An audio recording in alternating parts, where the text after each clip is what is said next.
Hello, Math 2 students. This is our second lesson for the week of September 28th, and it is Wednesday. We are talking about factoring, mainly factoring trinomials today. We talked a little bit about factoring yesterday when we took out the greatest common factor. We took out a factor from a trinomial or binomial or whatever, and then put the rest of it in parentheses. This is also factoring, but we are factoring trinomials, which are, let me give you an example. So a trinomial might be something like x squared plus 3x minus 1, something like that. That's a trinomial. It has three terms. And what we can usually do is factor these into two binomials. Binomials have two terms. Remember, yesterday we also did some multiplication where we multiplied binomials like this, and what we ended up with was a trinomial. So binomial, two terms like the x plus 3. Okay, trinomial has three terms like this x squared plus 3x minus 1.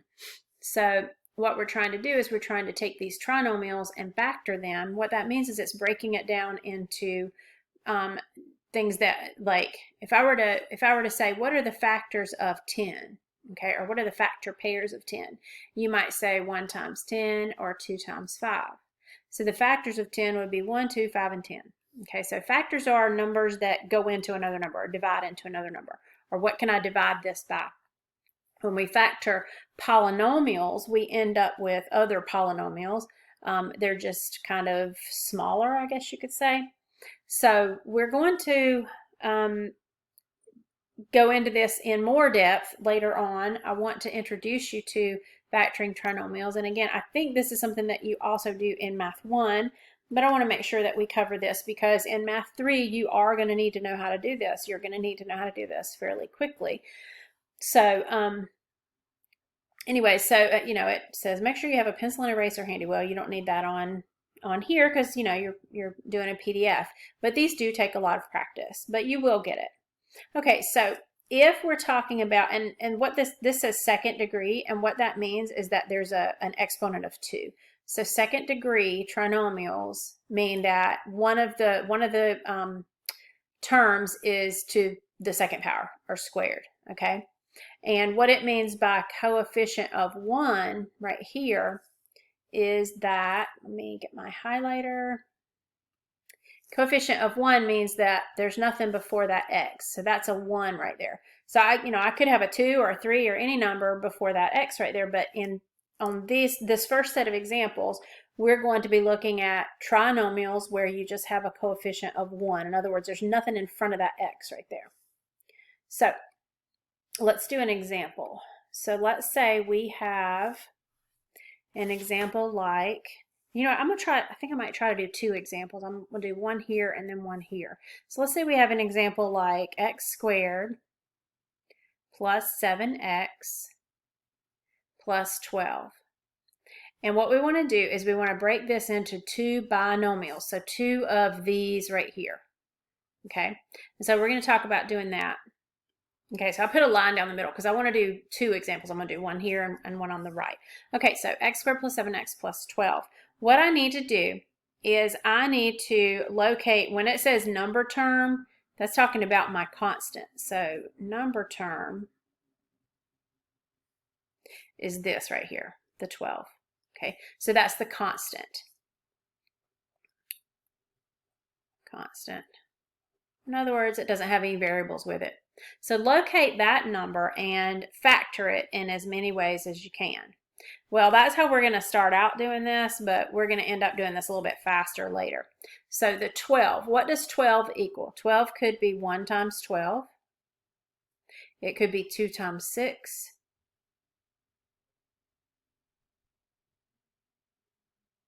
Or it could be 3 times 4. I'll make sure I have enough room. Okay, so what I also want to do, so I think that's all I do in that section. Yep, that's it. Okay, but I also want to understand that it could also be -1 times -12, -2 times -6, because negative times negative is positive, or -3 times -4. So I need to make sure that I understand all of these could be factor pairs. So what we want to do is find what I call factor pairs. In other words, what two numbers, when I multiply them together, equal that 12. Okay, so we did that. The next step is add your factor pairs until you find a pair that has a sum equal to the coefficient of your first degree term. The two factors will be the second terms of each of your binomials. That's a lot of words.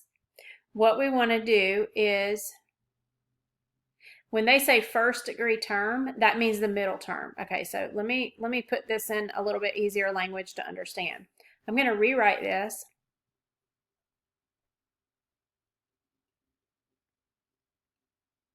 Okay, so what we're looking at is this middle term right here. Okay, so we're going to take that 7 and we're going to try to come up with one of these factor pairs that when I multiply them times each other, I get 12, but when I add them together, I get 7.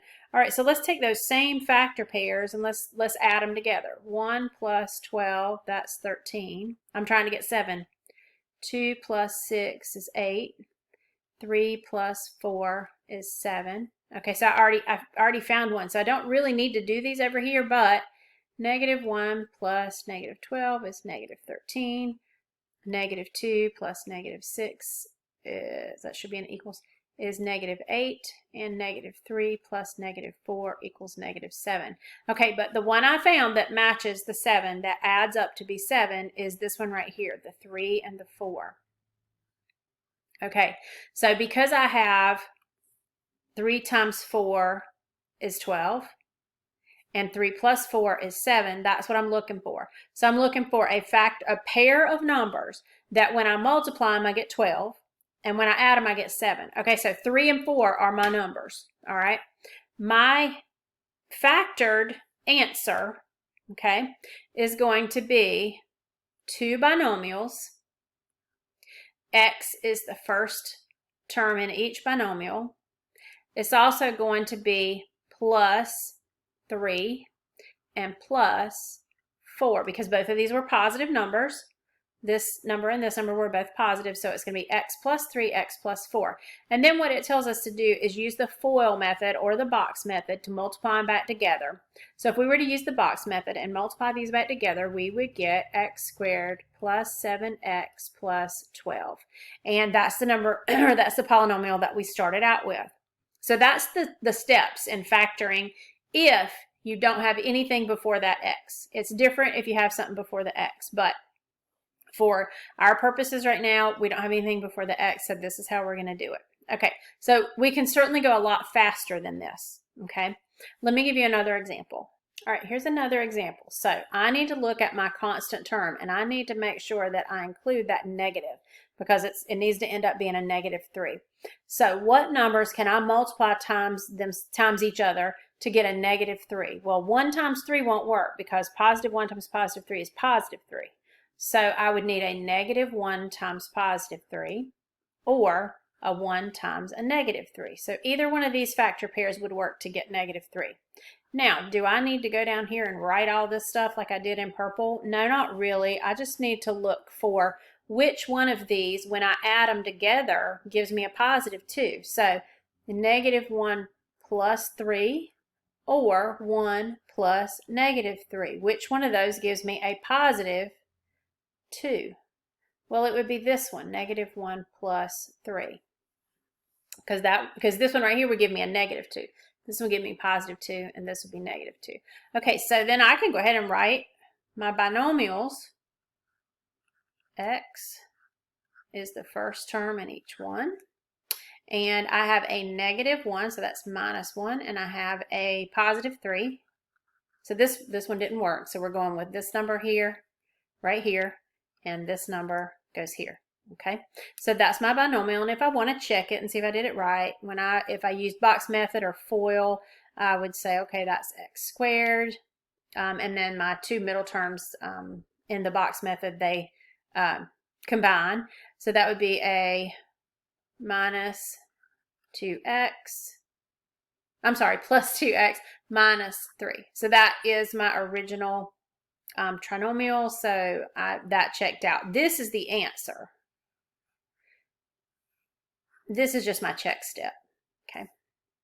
All right, so here's another type of trinomial. And by the way, second degree trinomial, you might also hear a math teacher call this a quadratic.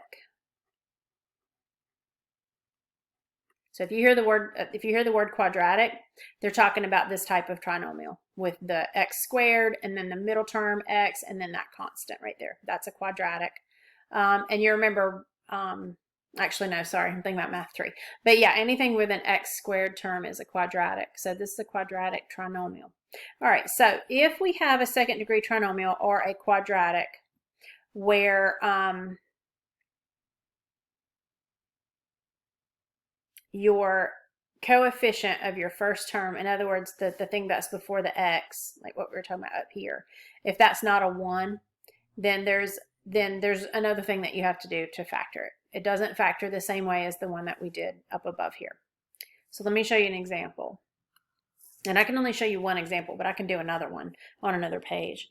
All right, so let's say we had 2x squared plus 13x plus 15. Okay, so in this case, my coefficient right here is not a 1, it's a 2. So I have to do these differently than what I did up above. Okay, and this is one method for factoring this type of trinomial. It's not the only method, but I think it's a pretty decent method. I tried it out and I kind of liked it. So we're gonna do this. So what I need to do first is I need to take my coefficient right here and this term and multiply them. So I'm going to do that first. So 2 times 15 is 30. Okay. That number is going to go up here in the top of our x. So it goes right there. Okay. The middle term, let me get a different color. The middle term, let's see, list the coefficient of the middle term in the bottom of the x. The middle term is 13 because it's right here. It's that middle term, okay? So that goes down here. All right, and then what I want to do is I want to take the 30. Remember how we did the factor pairs up here for the 12? I want to take the 30 and I want to do factor pairs for 30. So what I'm going to do is I'm just going to list factor pairs for 30. That would be 1 times 30, 2 times 15, 3 times 10, and I believe 5 times 6. And then I also have negatives I could do. I could do negative 1, negative 30. I could just do all of these. Negative 3 times negative 10, negative 5 times negative 6. Okay, so I've got all of my factor pairs for 30. Now what I want to do is I want to find the two numbers that when I add them together, I get this middle term. So similar to what we were doing before, it's just an extra step. Okay, so my middle term is 13. So I need to find the set of numbers right here that adds up to 13. And that would be 3 times 10. Okay, so the 3 and the 10 go here. I'm going to circle those in a different color. Those two numbers go here, 3 and 10. Okay. Now it says split your middle term into the two terms on the, I think this is step that you found. This is weird. Anyway, split your middle term, the 13, into 3 plus 10. Okay, so what we're going to do is instead of writing 13x, we're going to write 3x plus 10x because it still equals 13. So we're just going to split it. That's called splitting the middle term. Okay, and then what I'm going to do is I'm going to take my original, let's go back, let's write it right here, 2x squared plus 13x plus 15, right? Okay, so what I'm going to do now is I'm going to rewrite this, but instead of writing 13x, I'm going to write the 3x plus 10x, okay? So 2x squared plus 3x plus 10x and then plus 15. So I just rewrote the whole thing, and instead of writing 13x, I wrote 3x plus 10x. Okay. So now what I need to do, and this is kind of long and drawn out, this is really how you have to do this. Now I need to group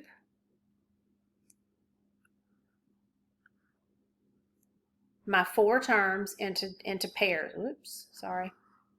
Need to group my 4 terms into pairs. Now what I want to do is each one of these blue parentheses, I need to factor out the greatest common factor like we did yesterday. Okay, so in this one right here, I've got 2 times x, and I've got 3 times x. The only thing they have in common is an x. Okay, so that's what I'm going to factor out. And then what have I got left? I've got 2x plus 3. Okay, plus. I need to factor out something from the 10x plus 15. Well, what do 10 and 15 have in common? They've got a 5 in common. So I'm going to factor that out. 10 divided by 5 is 2x, or 10x divided by 5. 15 divided by 5 is 3. Okay, so here's what I want you to look for when you do this. If you did it right, this and this should match. Okay, so then after you get that, and again, we're going to do a lot more practice with this. I don't want you to worry too much about this. This is actually not even going to be on your classwork. I just wanted to show it to you. If you did this right, then one of your factors, one of your binomials, is that 2x plus 3. So 2x plus 3 is one of the binomials. So I did that, took that there. And the other one is x plus 5. X plus 5. If I used FOIL or box method to multiply this back out, I would end up back with my original binomial. If you didn't get that quite yet, I don't want you to worry too much about it. Like I said, this is not in your classwork. I did want to show you this. This kind of up here will be in your classwork, and these are a lot easier. All right, let's just move on. I don't want you to worry too much about that, but I will tell you this. These are just some extra tips for factoring trinomials if we're factoring. If you're, and I'll show you an example. If you start out with a plus and a plus, so in other words, if you've got like that x squared plus 5x plus 4, I think that would, yeah, that would work. Then you're going to have a plus and a plus in your parentheses. If you have a minus and a plus, you'll have a minus and a minus. You don't really need to worry that much about this either. If you do it right, you're going to get it right. So I don't want you to worry too much about that. Okay. Next section. Difference of this drives me crazy. Difference of 2 square terms. Okay. This is what this looks like. This is what it looks like in letters, okay? A squared minus b squared. So if you have 2 numbers and they've both been squared, the factored version is a plus b times a minus b. Let me show you what that looks like with actual numbers, and I'll do a couple of examples over here. X squared minus 25. Okay, so we don't have like that middle term or anything. We don't need it.